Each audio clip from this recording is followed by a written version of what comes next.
RS की preparation करने वाले सभी सीरियस एस्पिरेंट का हमारे चैनल पर स्वागत है। हम आरएस के प्रीलिम्स के पीवाईक्यूज कर रहे हैं। पॉलिटिकल साइंस की कड़ी में हमने संविधान सभा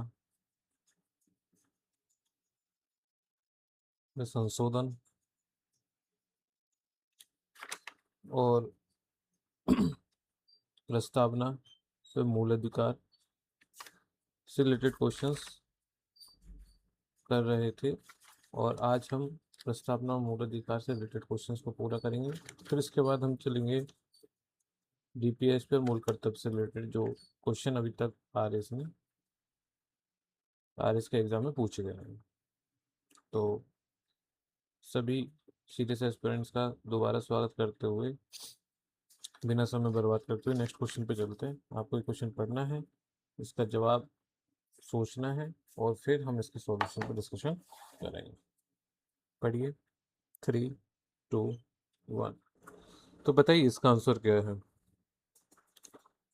ए के गोपालन। देखिए ये केसेस हैं और ये किस विषय से रिलेटेड है हमें ये मैच करना है। फॉलोइंग द बिलो क्वेश्चन है और इसमें हमें पहले मैच कर लेते हैं, फिर उसके बाद आपको उनके कारण और बताएंगे। ए के गोपालन बनाम मद्रास राज्य ये संबंधित है निवारक निरोध से। रमेश थापर बनाम मद्रास राज्य ये रिलेटेड है आपका स्वतंत्र भाषण पर रोक से। शंकरी प्रसाद बनाम भारतीय संघ ये रिलेटेड है संविधान संशोधन की संसद की शक्ति से। और चंपक दौराई राजन बनाम मद्रास राज्य ये शिक्षण संस्थाओं में प्रवेश से रिलेटेड है। ठीक है। तो एस्पेरेंट्स बात ऐसी है कि स्वतंत्रता के बाद भारत में 4 बड़े विवाद हुए और इन चारों विवादों ने भारतीय संविधान की दिशा तय की। कैसे कि तो देखिए पहला अगर विवाद की बात करें हम, तो पहला जो विवाद था, तो पहला विवाद ए के गोपालन को लेते हैं। तो ए के गोपालन के केस में क्या होता है, साल साल थी 1950।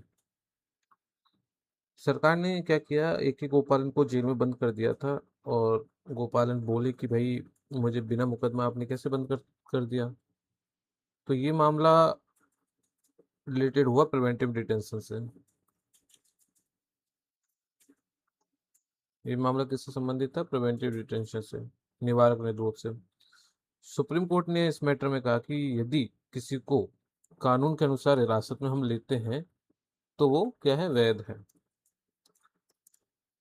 तो ये केस ए के गोपालन प्रिवेंटिव डिटेंशन से रिलेटेड है। फिर दूसरा केस आता है रमेश थापर का।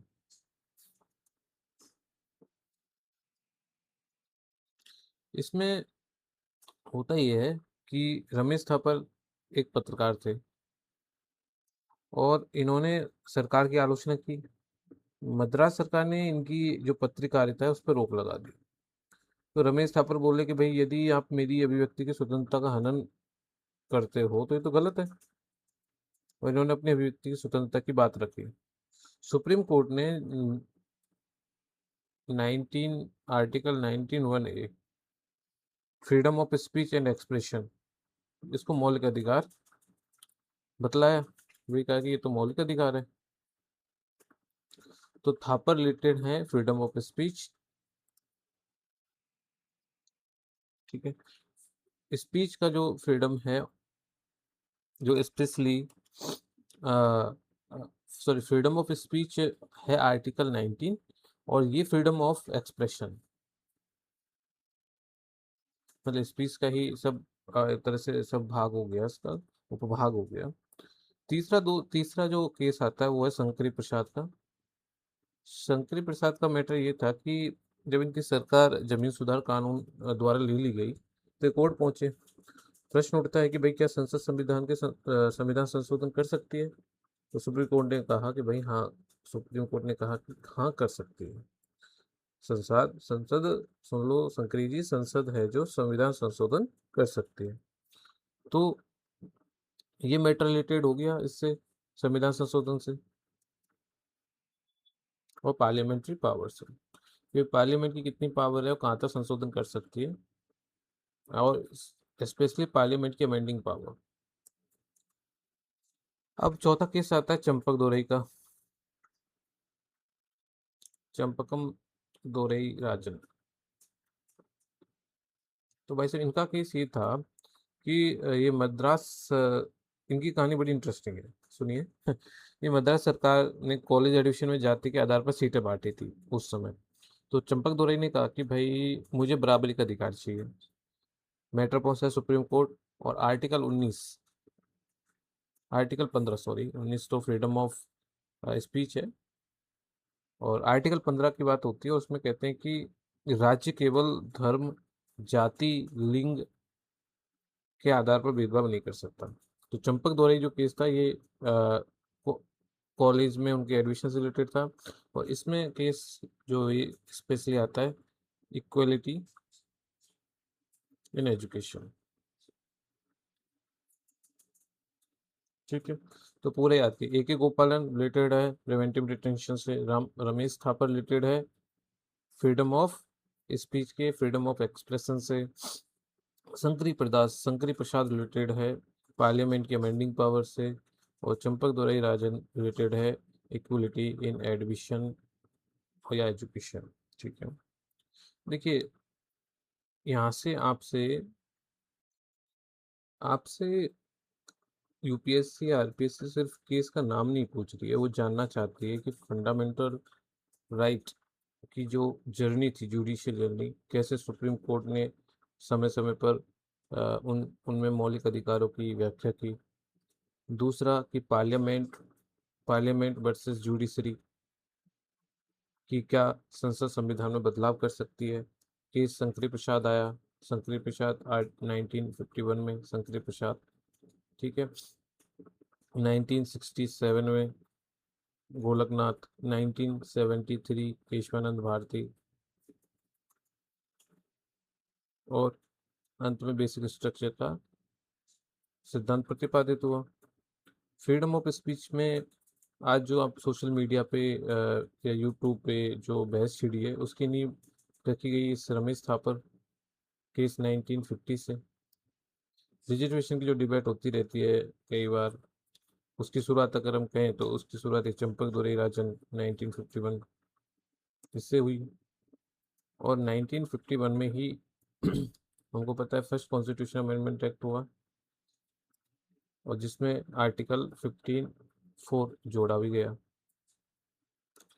तो याद रखिए, गोपालन केस है प्रिवेंटिव डिटेंशन से, थापर ने फ्रीडम ऑफ स्पीच से, संकरी ने संसद बचाई, फॉर एग्जांपल हम बोलने के लिए याद कर रहे हैं अमेंडिंग पावर से, चंपक का इक्वलिटी इन एडमिशन।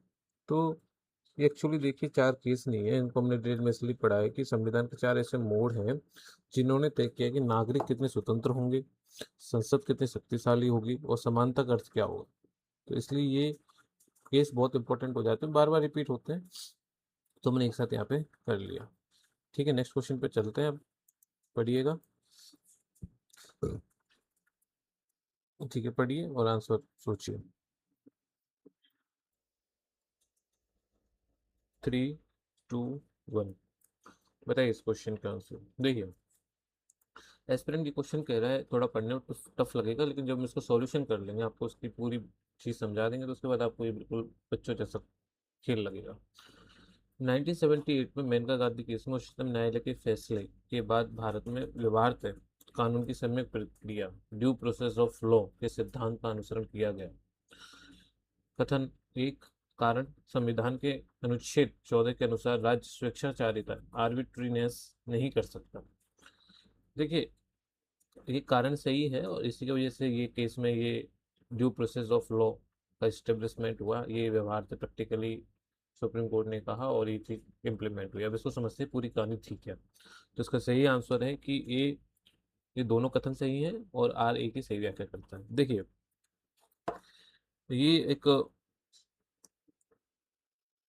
इस केस के बाद देखिए भारत में जो नागरिकों की आज़ादी की एक नई परिभाषा मिली। ये मेनका गांधी जी जो है, आप परिचित होंगे इनसे। साल 1977 की बात है कि इनका मेनका गांधी का पासपोर्ट सरकार ने क्या कर लिया, अचानक जब्त कर लिया था। इन्होंने पूछा कि भाई मेरा पासपोर्ट क्यों लिया है तुम लोगों ने। तो सरकार बोली कि हम कारण फारण नहीं बताएंगे भाई। मेनका गांधी जी पहुंच जाती है सुप्रीम कोर्ट, या पासपोर्ट की वजह से सुप्रीम कोर्ट में, ठीक है। उस समय तक व्यवस्था क्या थी कि सुप्रीम कोर्ट का फैसला पहले जो आया था, ए के गोपालन, हम पढ़े थे, 1950। तो कोर्ट कहता है कि अगर इस केस में अगर संसद ने कानून बना दिया है, तो चाहे वह कानून कितना ही कठोर हो, वह आर्टिकल 21 के अंतर्गत मान्य होगा। इसे कहते हैं प्रोसीजर एस्टेब्लिश बाय लॉ। यानी इसका मतलब हुआ कि बस कानून होना चाहिए, वह न्यायपूर्ण है या नहीं यह कोर्ट नहीं देखेगा। ये 1950 की बात थी। लेकिन मेनका गांधी केस में क्या हुआ, सुप्रीम कोर्ट ने कहा कि नहीं, कुछ जरूरत है यहाँ बदलने की। तो केवल कानून होना काफी नहीं है। इन्होंने कहा कि केवल लॉ होना काफी नहीं है। जो कानून है वो क्या होना चाहिए, न्यायपूर्ण होना चाहिए। वो क्या होना चाहिए, तर्कसंगत होना चाहिए। वो क्या होना चाहिए, वो निष्पक्ष होना चाहिए। और वो क्या होना चाहिए, वो मनमाना नहीं होना चाहिए। और अब व्यवहार में क्या आया, पहले था प्रोसीजर एस्टेब्लिश बाय लॉ, अभी भी बुक्स में है, लेकिन व्यवहार में क्या आया, व्यवहार में आया ड्यू प्रोसेस ऑफ लॉ। ये सिद्धांत लागू हो गया। यानी कानून ही नहीं, कानून की जो गुणवत्ता है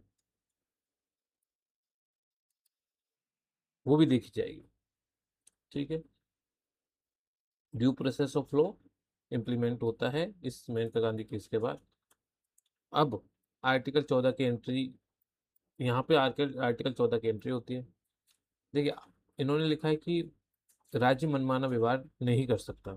आर्टिकल 14 क्या कहता है कि आर्बिट्रेरी का मतलब होता है मनमाना, एक पक्ष।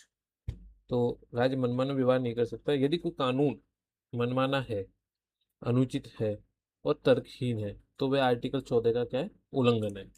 इसलिए कोर्ट ने कहा कि आर्टिकल 14, 19 और 21, इनको भाई अलग अलग मत पढ़ो। ये तो, इन्हें आप गोल्डन ट्राइंगल समझो,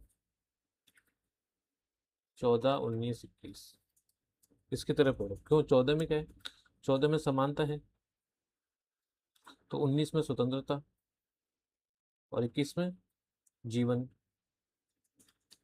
लाइफ एंड पर्सनल लिबर्टी। अगर सरकार कोई कानून बनाए तो उसे आर्टिकल 14 समानता, आर्टिकल 19 स्वतंत्रता, आर्टिकल 21 जीवन व पर्सनल लिबर्टी, तीनों की कसौटी पे क्या खरा उतरना पड़ेगा। इसलिए इसका जो ऑप्शन ए हमें वो सही कहेंगे, क्योंकि मेनका गांधी केस के बाद ही ड्यू प्रोसेस का व्यवहारिक प्रयोग हुआ। ड्यू इसका मेनका गांधी केस के बाद ड्यू प्रोसेस का व्यवहारिक प्रयोग हुआ। और आर्टिकल 14 की मनमानी जो क्या करता है, इसकी जो स्वेच्छाचारिता है, इसको क्या करता है, आर्टिकल 14 रोकता है। तो ये आर ए को सही तरह से डिफाइन कर रहा है, क्योंकि ड्यू प्रोसेस का जो मूल आधार ही है ना, वो नो आर्बिट्रीनेस है। यानी राज्य मनमाना कार्य नहीं कर सकता, ठीक है। तो अब आप याद करिए, एक एक गोपालन जो है वो कानून है, तो सब ठीक है। फिर मेनका गांधी की मैटर आया कि कानून ही नहीं, कानून न्यायपूर्ण भी होना चाहिए, ठीक है। तो अब आपको इस क्वेश्चन से और क्या चीज आप समझ सकते हैं, देखिए आर्टिकल 21 का एवोल्यूशन भी इसी तरह से हुआ। वो ए के गोपालन से मेनका गांधी की तरफ जब जाते हैं, तो आर्टिकल 21 का एवोल्यूशन होता है, उसमें और चीजें निखर के आती हैं। फिर भारत में जो जो procedure establish by law, Bharat में एक शब्द है जिनका हम संविधान में यूज करते हैं, प्रोसीजर एस्टेब्लिश बाय लॉ। ये शब्द तो है, लेकिन हम व्यवहार में क्या यूज करते हैं, व्यवहार में क्या लागू हो गया, ड्यू प्रोसेस ऑफ लॉ। ठीक है, मैं आपको तीन ट्रायंगल बताए, 14, 19 और 21। ये यूपीएससी का थोड़ा फेवरेट है ये, इसको आप साथ साथ याद करिए। तो देखिए, ये जो मेनका गांधी केस था, ये अगर ये केस नहीं होता ना, तो शायद आज हमारी जो व्यक्तिगत स्वतंत्रता जितनी मजबूत है उतनी मजबूत नहीं होती। इस फैसले ने भारतीय संविधान के आर्टिकल 21 को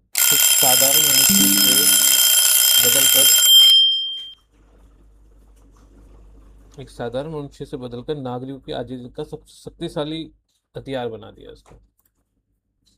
ठीक है,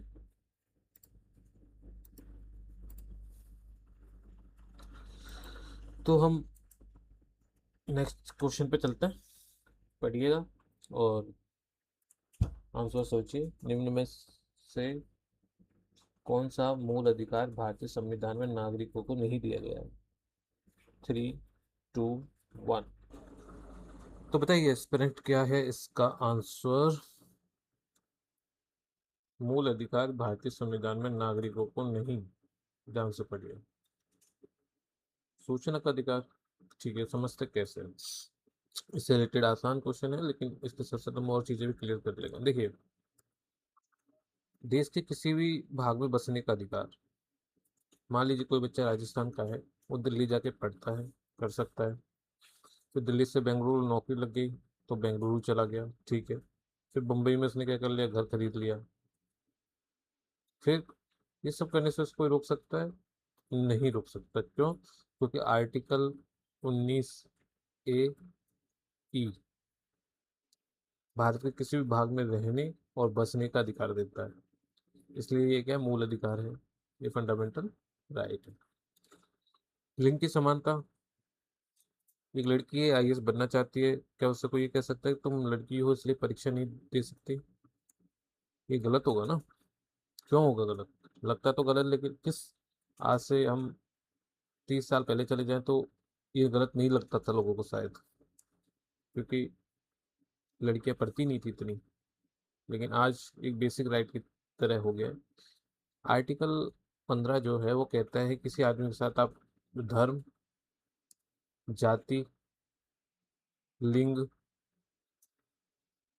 के आधार पर भेदभाव नहीं कर सकते। और आर्टिकल 15 के बाद आर्टिकल 14 कहता है कि सभी को क्या है, कानून के समक्ष समानता है। इसलिए ये क्या है, मूल अधिकार है। शोषण के विरुद्ध अधिकार। मान लो कोई एक 10 साल के का जो बच्चा है, वो फैक्ट्री में काम कर रहा है, या उसे कोई कराया जा रहा है, करेगा तो क्या बच्चा? तो संविधान तुरंत कहेगा नहीं, बिल्कुल नहीं चलेगा ये। आर्टिकल, किस आर्टिकल के उसमें कहेगा, आर्टिकल 23 की मानव तस्करी, ह्यूमन ट्रैफिकिंग और बेगार पर रोक लगाता है इस आर्टिकल में। आर्टिकल 24 में स्पष्ट लिखा है कि 24 वर्ष से जो कम, सॉरी 14 वर्ष से जो कम उम्र के बच्चे हैं वो खतरनाक उद्योगों में काम करवा ही नहीं सकते। इसलिए मूल अधिकार है।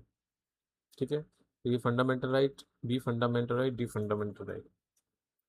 आईटीआई की बात करते हैं। देखिए आईटीआई एक, ये एक आदमी सरकार से इस एक्ट के तहत ये पूछ सकता है कि भाई मेरे जो गांव की सड़क है ना, उसमें कितना पैसा लगा है। सरकार को जवाब देना पड़ता है, लेकिन क्या ये संविधान में सीधे फंडामेंटल राइट के रूप में लिखा गया है? तो आंसर है नहीं।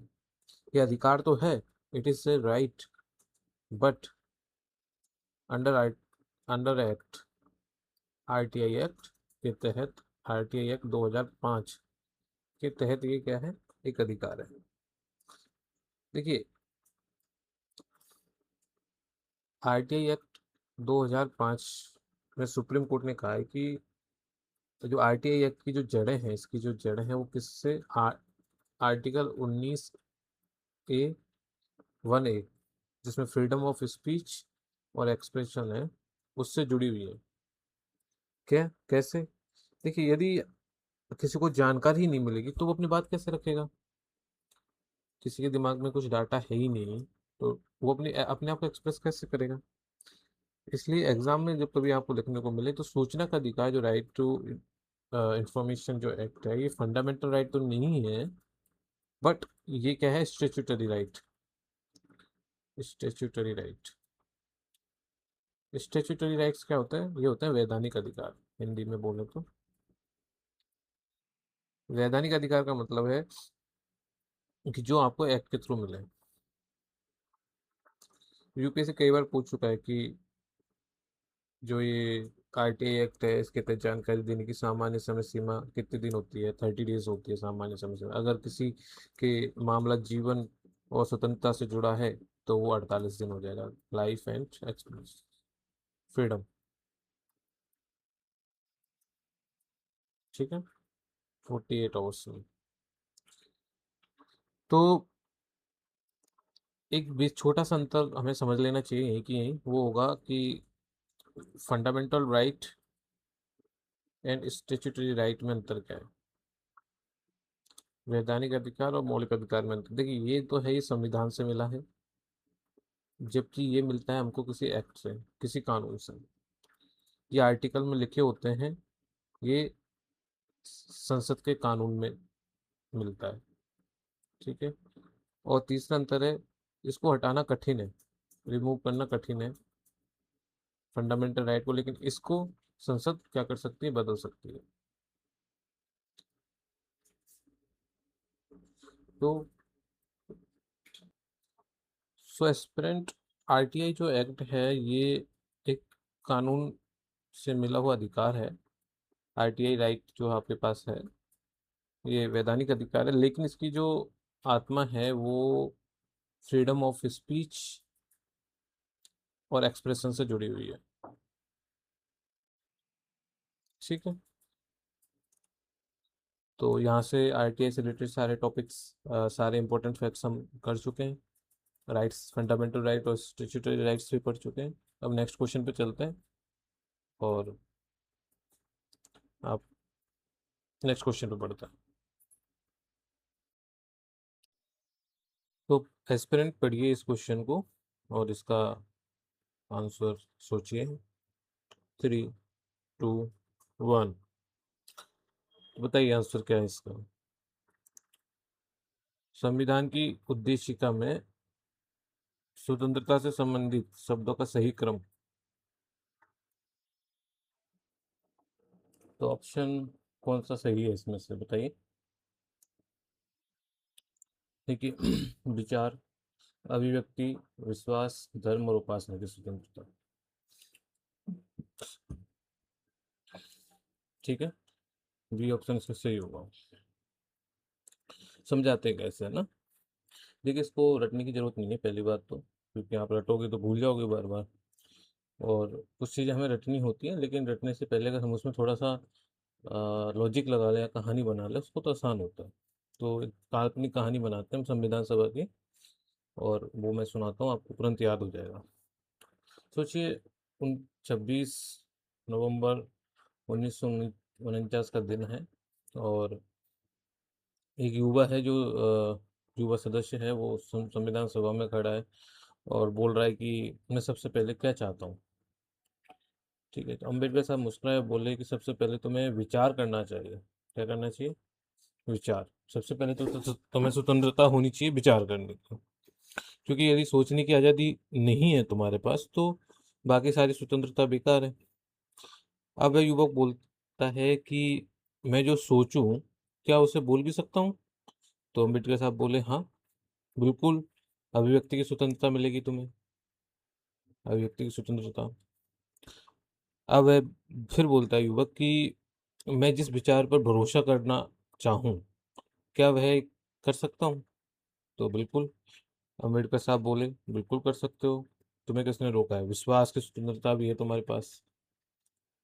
फिर वो बोलता है लड़का आगे कि मैं कौन सा धर्म मानूं। ठीक है, तो अम्बेडकर साहब बोले ये भी तुम्हारी मर्जी है भाई, और तुम्हें धर्म की स्वतंत्रता मिलती दी गई है। फिर आखिर में उसका एक सवाल और रहता है कि और मैं पूजा क्या कैसे करूँ ये भी बता दो। तो अम्बेडकर साहब बोले कि यह भी तुम्हारा अधिकार है, और आपको उपासना की स्वतंत्रता है। तो इसलिए क्रम बनता है विचार के बाद अभिव्यक्ति, अभिव्यक्ति के बाद विश्वास, विश्वास के बाद धर्म, धर्म के बाद उपासना की स्वतंत्रता। तो एक लाइन याद कर लो कि पहले विचार करो, फिर अभिव्यक्त करो, फिर विश्वास करो, फिर धर्म चुनो, फिर उपासना करो। ठीक है। अब बाकी विकल्प क्यों गलत है ये हम देखते हैं। देखिए, ऑप्शन ए में बात करें तो विश्वास जो है पहले आ गया है। पहले इंसान सोचेगा फिर उस पर विश्वास करेगा, तो ये इसलिए गलत हो गया।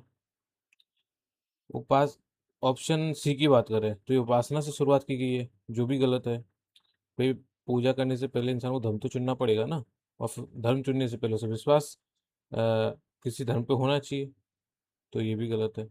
ठीक है। उपासना धर्म दोनों आगे आगे। और डी की बात करें तो इसमें अभिव्यक्ति जो है, अभिव्यक्ति स्वतंत्रता, देखिए ये सबसे लास्ट में रखिए। ठीक है, विचार ठीक है, लेकिन विचार के बाद तो अभिव्यक्ति होनी चाहिए। तो संविधान में जो अभिव्यक्ति है वो विश्वास से पहले, पहले आपको पहले अभिव्यक्त करना है, फिर उसके बाद आप किस चीज़ पे विश्वास करोगे, तो ये यहाँ होनी चाहिए थी, तो ये भी गलत हो गया। ठीक है। तो उद्देशिका में जो संविधान की जो उद्देशिका है अपनी, उसमें लिखा है कि विचार, अभिव्यक्ति, विश्वास, धर्म और उपासना की स्वतंत्रता है, और इसी क्रम में लिखा हुआ है। और यही परीक्षा में कई बार शाब्दिक रूप से पूछ लिया जाता है ना। देखिए, इस प्रश्न से आरपीएससी या यूपीएससी देख रही है कि आपने उद्देशिका पढ़ी ही नहीं है, बल्कि आपको उसको शब्द से याद होना चाहिए, क्योंकि अपनी जो प्रियम्बल है वो हर एस्पिरेंट को याद होना चाहिए। इसमें कई बार जस्टिस, लिबर्टी, इक्वलिटी, फ्रेटर्निटी इससे भी प्रश्न पूछे गए हैं। ठीक है। आप लिबर्टी के 5 शब्द जान, अब आप मुझे बताइए कि अगर हम लिबर्टी के 5 शब्दों की बात करें तो उनका बताइए, आंखें मूंद के, आंखें बंद करके। देखिए, थॉट विचार, एक्सप्रेशन अभिव्यक्ति, बिलीफ विश्वास, फेथ धर्म, और वर्शिप उपासना। आपको पता है ये शब्द कहाँ से लिए गए हैं? पढ़ाए थे क्या आपको हमने? ये लिए गए फ्रेंच रिवॉल्यूशन से।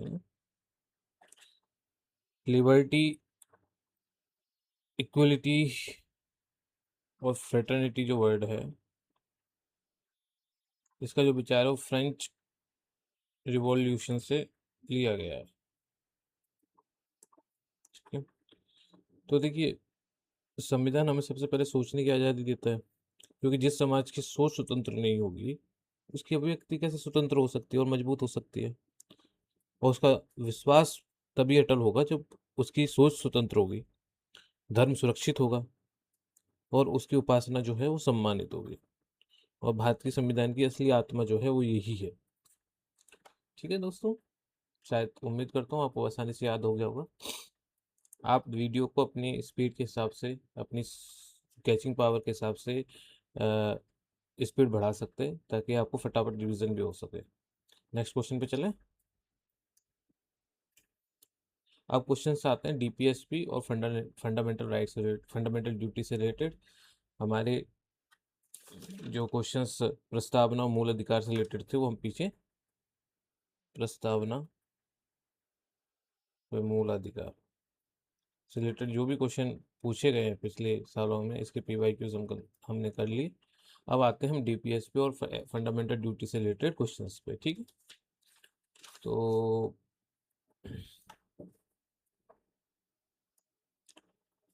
नेक्स्ट क्वेश्चन पे चलते हैं। पढ़िए इस क्वेश्चन का आंसर, सोचिए। 3, 2, 1, बताइए आंसर फ्रेंड्स।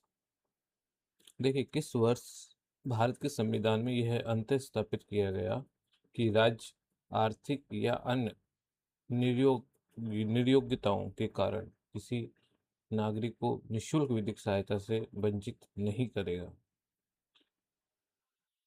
ये तो इसका सही आंसर है 1976। देखिए कैसे। देखिए, 1976 में 42वें संविधान संशोधन द्वारा, इसके द्वारा एक आर्टिकल जोड़ा गया 39A, और इसमें कहा गया कि जो राज्य है वो राज्य सुनिश्चित करेगा कि कोई आर्थिक या अन्य क्षमताओं, भाई जैसे मान लो वो एसटी है, एससी, एसटी, ट्रांसजेंडर, एटसेट्रा के कारण कोई भी व्यक्ति न्याय प्राप्त करने से वंचित ना रहे। न्याय मिलना ही चाहिए, इसलिए उसे फ्री लीगल एड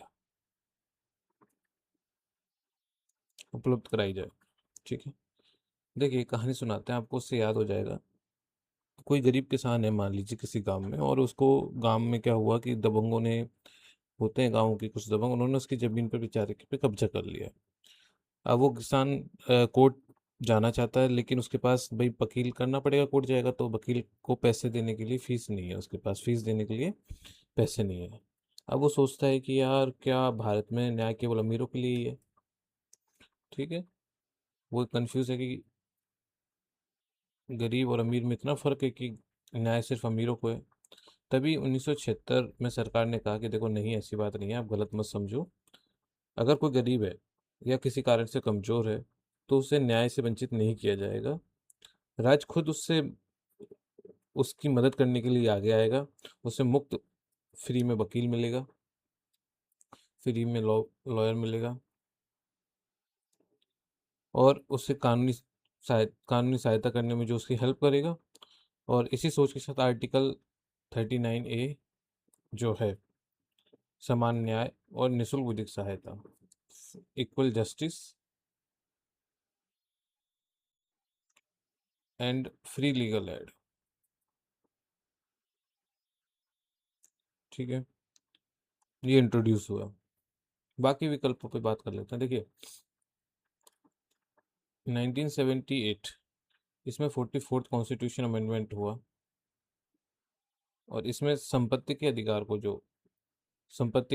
को मौलिक अधिकार से हटा दिया गया। अनुच्छेद 20 और 21 जो थे, आपातकाल में भी सुरक्षित किए गए कि भाई इनको इमरजेंसी पे भी ये लोगों को मिलते रहेंगे, लेकिन इसमें फ्री लीगल एड की कोई बात नहीं हुई। 1975 तो फेमस है इमरजेंसी के लिए, और इमरजेंसी किस डेट को लगी? 25 जून 1975। ठीक है,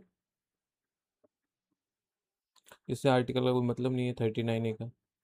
1979 की बात कर रहे हैं, तो इस समय कोई ऐसा कोई संविधान संशोधन नहीं हुआ था। ये तो एग्जामिनर ने वैसे ही आपको कंफ्यूज करने के लिए दे दिया गया है। तो 78 याद हुआ आपको, 75 याद हुआ, इसके साथ साथ यही हमारा टारगेट है कि आपको उसके साथ साथ और भी चीज़ें साथ साथ करवा दें। तो 39 आर्टिकल 39A में दो शब्द महत्वपूर्ण जोड़े गए, क्या थे? इक्वल जस्टिस, और अनदर है फ्री लीगल एड। ठीक है, और इन पे कई बार क्वेश्चन यूपीएससी पूछ चुका है। अब इसी से रिलेटेड एक चीज आती है, नालसा। अगर फ्री लीगल एड की बात हम करें तो ये संस्था जो है ये आपको याद रखनी पड़ेगी। नालसा की फुल फॉर्म है नेशनल लीगल सर्विस अथॉरिटी। इसमें क्या हुआ, इसकी स्थापना हुई 1995 में। और इसका कार्य क्या है? इसका कार्य है कि जो SC ST, दिव्यांग और महिला, गरीब, बच्चे, और जो वीकर सेक्शन है, कमजोर वर्गों के लिए क्या देंगे? Free legal aid. भाई उनको वकील मुहैया कराना। ठीक है, ये इसका काम है नालसा का। तो इस प्रश्न से यूपीएससी आप में ये देखना चाहते हैं कि आपको आर्टिकल 39 पता है। और देखिए आर्टिकल 39A का संबंध डीपीएसपी से भी है। ठीक है, ये किस वर्ष आया ये जानना चाहती है, कौन से संशोधन के तहत आया, और फ्री लीगल एड की क्या अवधारणा है।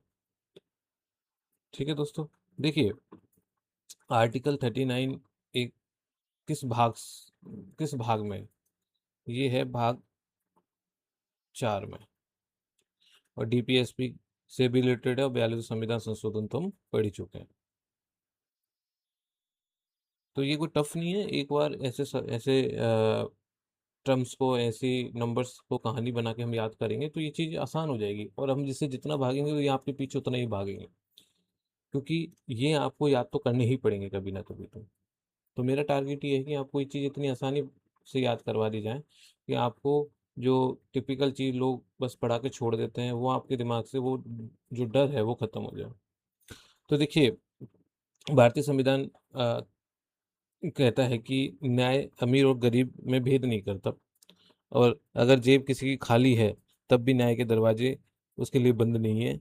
आर्टिकल 39A इस बात की गारंटी है कि भारत में न्याय बिकता नहीं है, ठीक, कि भाई पैसे वाला अमीर आदमी है, अगर वही वकील कर सकता है, गरीब वकील ही नहीं करेगा तो उसकी पैरवी कौन करेगा? तो सिर्फ अमीर को न्याय मिल जाएगा, गरीब को नहीं मिलेगा, तो ऐसे न्याय बिकेगा नहीं, बल्कि न्याय जो है हर नागरिक तक पहुंचाया जाता है।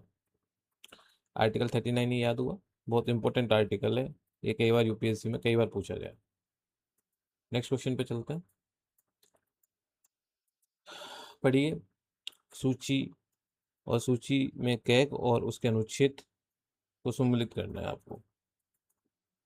3, 2, 1। तो बताइए एस्पिरेंट्स आंसर इसका। टफ लग रहा है क्या? चलो आसान बना देंगे इसको अब आपके लिए। ये है कैग, और ये कौन सा कार्य और या कौन सा उपबंध जो है, कौन सा अ, उपबंध किस अनुच्छेद से जुड़ा है, ये हमें सम्मिलित करना है। देखिए, मान लीजिए कैग की नियुक्ति जो है वो आर्टिकल 148, ठीक है। तो मान लीजिए कि, कहानी से समझिए इसको, भारत सरकार एक बहुत बड़ी कंपनी समझ लीजिए एक तरह से, और कंपनी का मालिक कौन है? Government of India. का मालिक कौन है? पीएम नहीं, पीएम नहीं है साहब, जनता है मालिक, ठीक है। लेकिन सवाल ये है कि भाई अगर जनता इसके मालिक है तो जनता कैसे जानेगी कि सरकार का जो पैसा है वो सही जगह खर्च हो रहा है ना क्वेश्चन इस चीज में। तो संविधान ने एक ईमानदार चौकीदार बैठाया, संविधान ने ईमानदार चौकीदार किसे बैठाया? वो था कैग। कैग की नियुक्ति आती है 148 में, ठीक है। फिर कैग की फुल फॉर्म पता ही होगा आपको, comptroller and auditor general of India. यहाँ ध्यान रखिएगा, ज्यादातर इसको कंट्रोलर कंट्रोलर पढ़ते हैं लोग बाग। तो इनका काम होगा कि सरकार के खर्चों का हिसाब रखने वाला ये प्रहरी था कैग। तो इसकी नियुक्ति तो हो गई, चलो, तो नियुक्ति करेगा कौन? पहली दूसरी बात ये उठी, तो आर्टिकल 148 में ही नियुक्ति कौन करेगा? वो करेंगे राष्ट्रपति, ठीक है। ये इनका एंट्री गेट हो गया, ये समझ लीजिए 148 का, इस चौकीदार का। फिर चौकीदार करेगा क्या भाई? इसकी शक्तियां, के कर्तव्य एवं शक्तियां जो है, ये किस में दी गई? आर्टिकल 149 में। क्या, यानी सरकार, और ये क्या क्या काम दिए इसको? ये करेगा खातों की जांच, ऑडिट, खातों की ऑडिट, और सार्वजनिक जो धन है इसकी निगरानी। तीन मेजर मेजर काम हो गए इसके। फिर तीसरा क्वेश्चन आता है कि भाई हिसाब किस, जो आप ये जो ऑडिट करने के बाद जो हिसाब किताब होगा वो किस फॉर्मेट में रखेगा? तो ये किस प्रकार के प्रपत्र संघ के खातों के होंगे? तो भारत सरकार के खातों का जो प्रारूप है वो आर्टिकल 150 में है, ठीक है। फिर चलो ऑडिट हो गई, ऑडिट के बाद रिपोर्ट आ गई, तो रिपोर्ट कहाँ जाएगी? उस रिपोर्ट का क्या होगा? तो ऑडिट रिपोर्ट आने के बाद ऑडिट रिपोर्ट कहाँ जाएगी? वो आर्टिकल 151 में है। कहेगा अपनी रिपोर्ट जनरली सेंटर में, केंद्र में देता है प्रेसिडेंट को, और स्टेट में देते हैं गवर्नर को, गॉट इट। अब आर्टिकल 148 में एंट्री हो गई, 149 में उनकी ड्यूटी हो गई केक की, 150 में क्या हो गया, फॉर्मेट हो गए अकाउंट के, फॉर्मेट कैसे होंगे, और 151 में रिपोर्ट हो गई, ये रिपोर्ट राष्ट्रपति को दी जाएगी। तो देखिए इसकी जो जड़ें हैं वो ब्रिटिश काल से संबंधित से जुड़ी हैं। क्या हुआ, ब्रिटिश शासन के समय में सरकार के धन का दुरुपयोग के कई काफी गंभीर आरोप लगे थे और प्रमाण भी मिले थे। तो संविधान सभा में डॉक्टर अंबेडकर ने कहा कि अगर मुझे संविधान में सबसे महत्वपूर्ण अगर संस्था को चुनना पड़े, किसी में से जो भी जितनी भी संस्थाएं हैं उनमें से चुनो, तो मैं सबसे पहले कैग को अवश्य चुनूंगा। क्यों? क्योंकि यदि सरकार के पैसे पर ही निगरानी नहीं होगी तो लोकतंत्र केवल नाम का रह जाएगा। इसलिए कैग को क्या कहते हैं, गार्जियन ऑफ पब्लिक अकाउंट।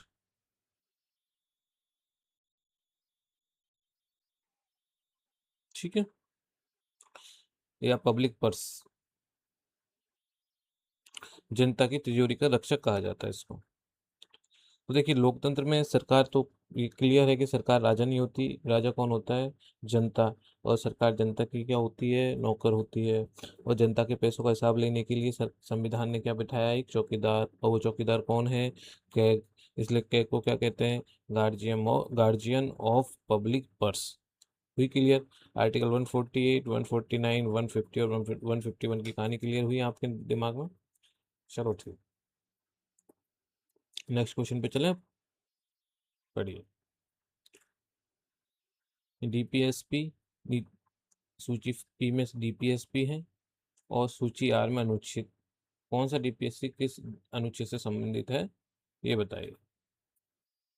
3, 2, 1, बताइए आंसर क्या है। हाँ जी बताइए भाई, सिर्फ सुनने से काम थोड़ी चलेगा, एक दो तो हम आपको बता ही चुके हैं इसमें। चलो बताता हम, बताओ। समान न्याय और निःशुल्क कानूनी सहायता। देखिए हमारा संविधान कहता है कि कोई भी गरीब हो या अमीर सबको न्याय मिलेगा।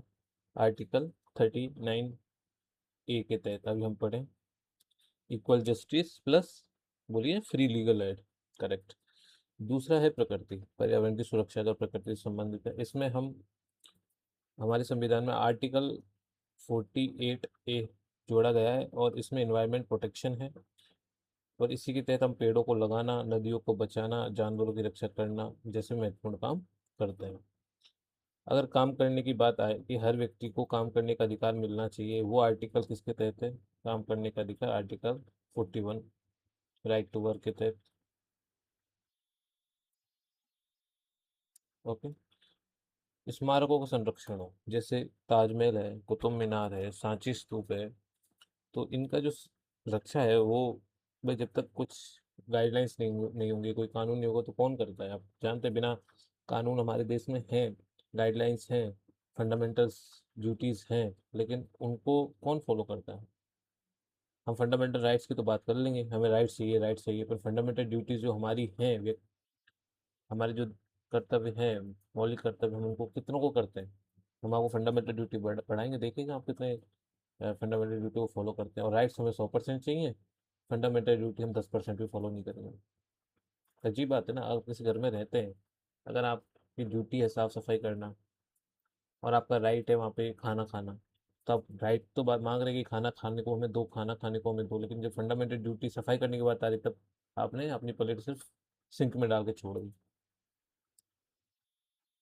समझ रहे हैं हम कितने गंभीर हैं हमारे देश के प्रति, सोचने की बात है। तो स्मारकों का संरक्षण इसलिए, आर्टिकल जो 49 है, ये हम इसमें संरक्षण करते हैं। ठीक है, तो 39 ही तो आपको याद ही है। 48A पर्यावरण की संरक्षण। 41 में हम क्या कर रहे हैं, वर्क फ्रॉम होम नहीं कर रहे, राइट टू वर्क है। तो एज याद रखिएगा, आदमी 41 में वर्क फ्रॉम होम कर सकता है। 49 में मॉन्यूमेंट्स, तो इसमें हमें इसलिए 49 को याद करो कि इसमें इस उम्र में लगभग आदमी इतिहास और स्मारकों को याद करता है। तो ऐसे कुछ अपने लिंक्स आप खुद बना लीजिएगा, क्योंकि हर एक का पॉसिबल नहीं है, लेकिन मैं एक वीडियो अपन बनाएंगे इस बारे में न्यूमेरिक्स का, जब आप फ्री हो तब बताइएगा, तब अपने एग्जाम से पहले जब रिवीजन क्लासेस का कुछ सोचेंगे तो उसमें आपको ये चीज़ याद कराएंगे।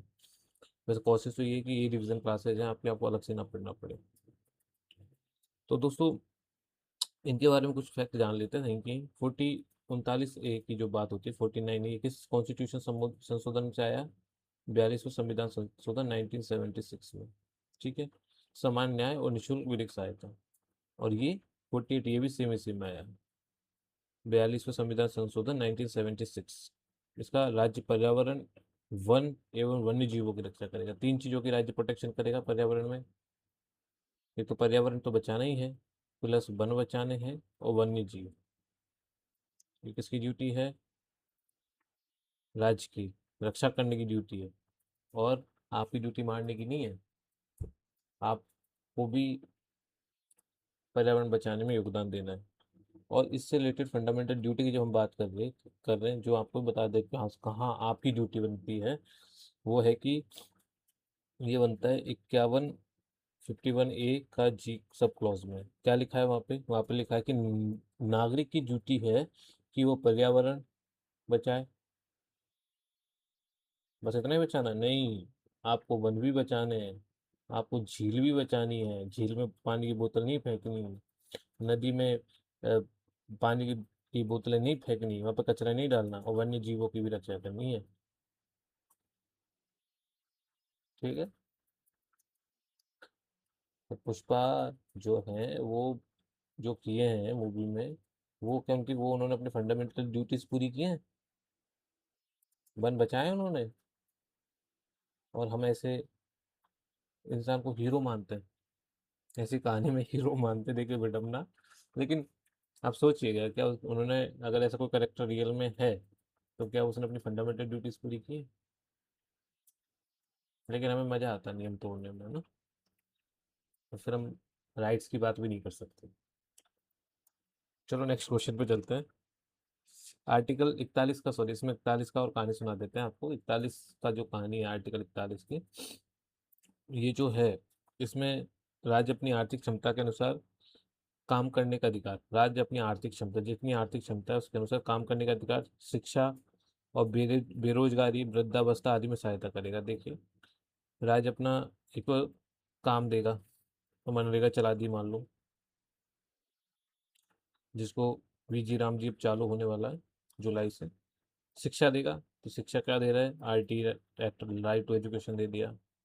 फिर बेरोजगारों को बेरोजगारी भत्ता दे रहा है, और वृद्धों को पेंशन दे रहा है, आर्थिक सहायता देगा। ये आर्टिकल किसके तहत है? आर्टिकल 41 के तहत ये वो प्रयास करेगा ना।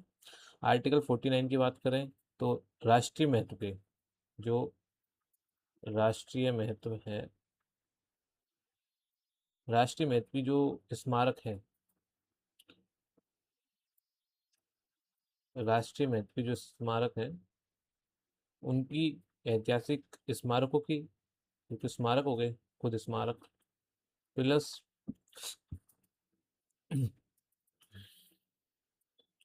ऐतिहासिक स्थल, प्लस कलात्मक वस्तुएं, इनको क्या करेगा? रक्षा दे करेगा इनकी। ठीक है। तो देखिए, भारत का जो संविधान है, केवल सरकार चलाने की किताब नहीं है। इसमें हमें क्या सीखने को मिलता है? इसमें हमें सीखने को मिलता है कि गरीबों को न्याय कैसे मिले 39 ए के तहत, प्रकृति की सुरक्षा कैसे करें 48 ए के तहत, हर हाथ को काम कैसे मिले 41 के तहत, और 49 के तहत क्या होना चाहिए? हमारा इतिहास जीवित रहना चाहिए। भारतीय संविधान का ये मानवीय चेहरा है, ह्यूमन फेस। और हमारी ड्यूटी बनती है कि हम इसका सहयोग करें, जाके पब्लिक जो नेशनल महत्व के जो स्मारक हैं उनको उनको विनाश करने की या उन्हें तोड़ने फोड़ने की ना सोचें। अपने घर को खूबसूरत कैसे बनाते हैं, वैसे उनको पर्यावरण और हमारी स्मारक तो हमारे घर की खूबसूरती है ना। क्या करते हैं? हमारे घर की खूबसूरत चीजों को हम तोड़ देते हैं, नुकसान पहुंचाते हैं। अच्छे नागरिक बनने का प्रयास करिए भाई, जब भी बेहतर समाज बनेगा। चलो नेक्स्ट क्वेश्चन पे चलते हैं। पढ़िए। 3 2 1, बताइए दोस्तों इसका आंसर। 3 2 1। देखिए, भारत में के संविधान में वर्णित नीति निर्देशक तत्वों का सम्मिलित युग्म पहचानिए। भाई कौन सा नीति निर्देशक तत्व ऐसा है जो संरक्षित से रिलेटेड है? तो इसका बाकी सारे तीन को ये छोड़ दें तो ये डी, पुरुषों एवं स्त्रियां दोनों को समान कार्य के लिए समान वेतन, अनुच्छेद 39 करेक्ट है।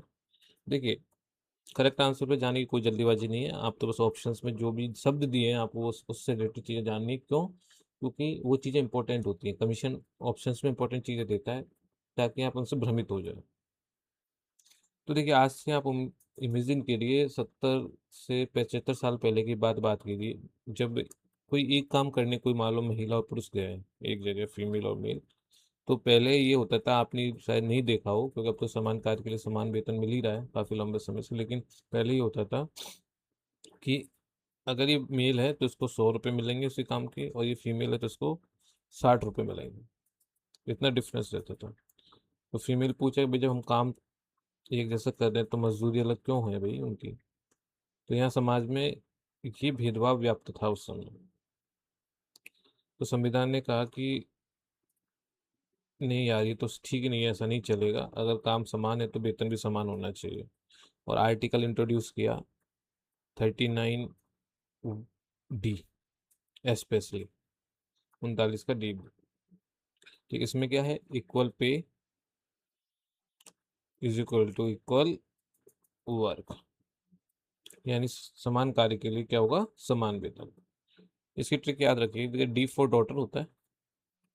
तो देखिए, अगर हमारी बेटी कोई काम करेगी तो उसे वैसे उतना ही पैसा मिलेगा जो बेटे को मिलता है, तो बेटी का बराबर डॉटर के बराबर सब। ठीक, बाकी विकल्पों पे चलते हैं। देखिए, अच्छे विकल्प हैं, हम इसके साथ इंपॉर्टेंट टॉपिक भी कर लेंगे।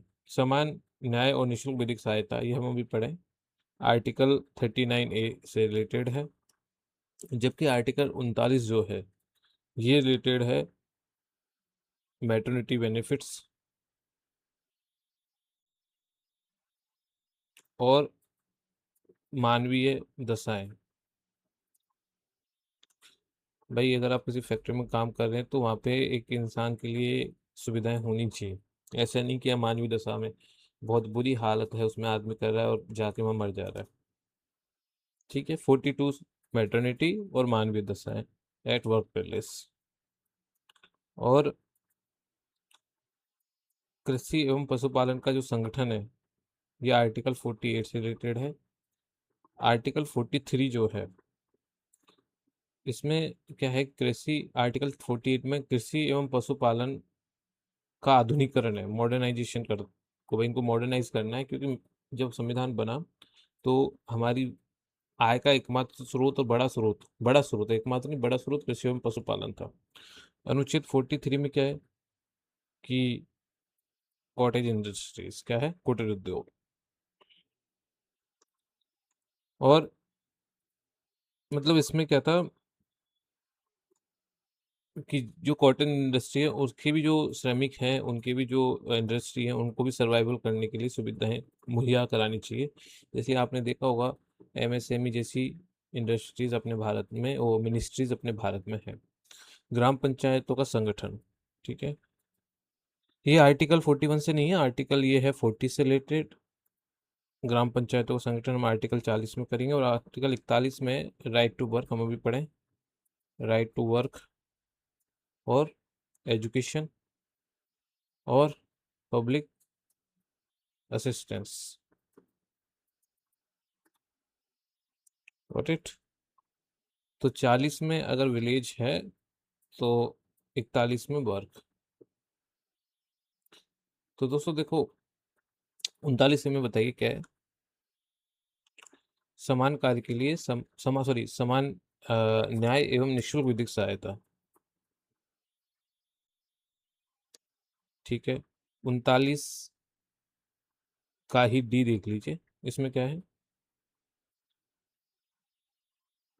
समान कार्य के लिए समान वेतन, इक्वल वर्क और इक्वल पे। 40 की बात कर लें, पंचायत, ग्राम पंचायतों का संगठन। 41 में क्या बात की थी हम, राइट टू वर्क। 42 में क्या बात कर रहे थे, मानवीय दशाएं हों वहाँ पे, कार्यस्थलों पर, प्लस मैटरनिटी रिलीफ हो।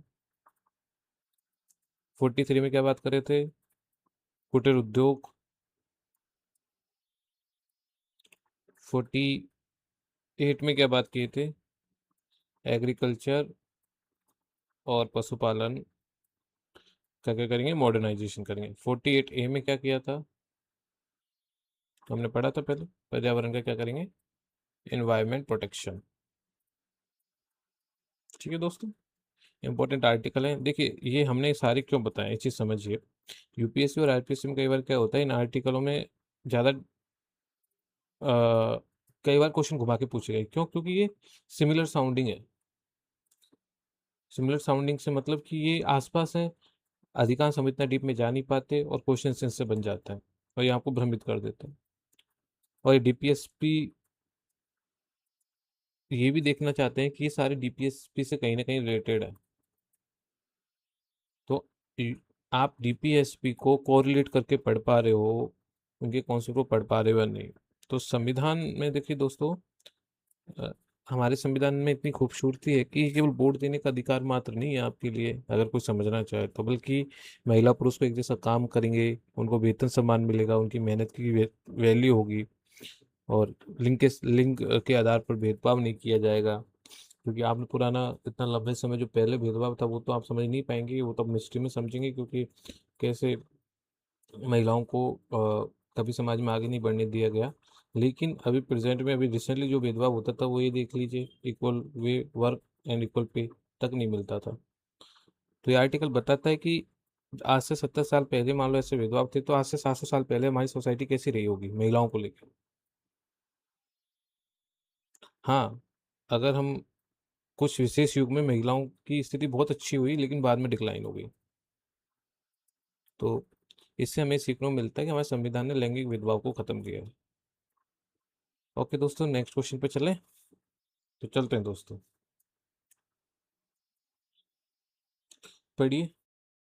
तो बताइए इसका आंसर क्या है स्टूडेंट्स? देखिए थोड़ा टफ क्वेश्चन लग रहा है और हल्का ट्रिकी है भी।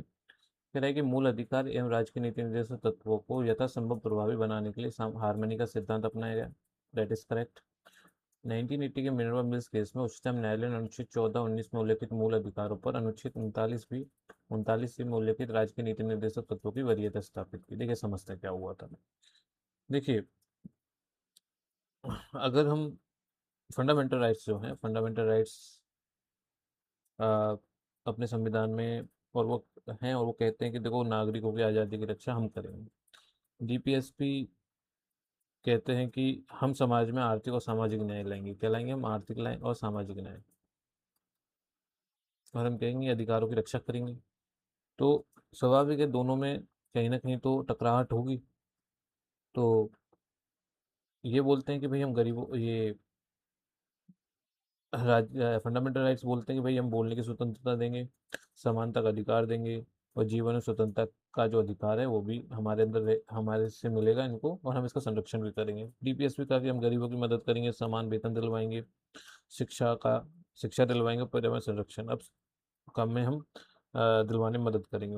अब समस्या शुरू होती है कि मौलिक अधिकार बोले कि भाई हम, ये बोलते हैं हम इम्पोर्टेंट हैं, डीपीएस भी बोल रहे हैं कि भाई मैं गरीबों का काम कर रहा हूँ तो इम्पोर्टेंट मैं हूँ। मामला पहुंच जाता है सुप्रीम कोर्ट। ठीक है। 1967 में केस आता है गोलकनाथ।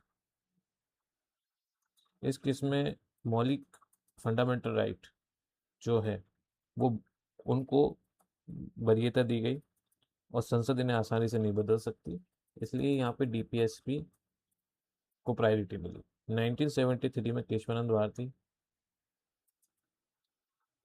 भारती, इस केस में कोर्ट ने कहा कि देखो ना तो एफआर बड़े हैं ना डीपीएसपी बड़े हैं, दोनों क्या हैं? इक्वलेंट है, और दोनों ही भारत को महान बनाने में समान योगदान दे रहे हैं। ठीक है।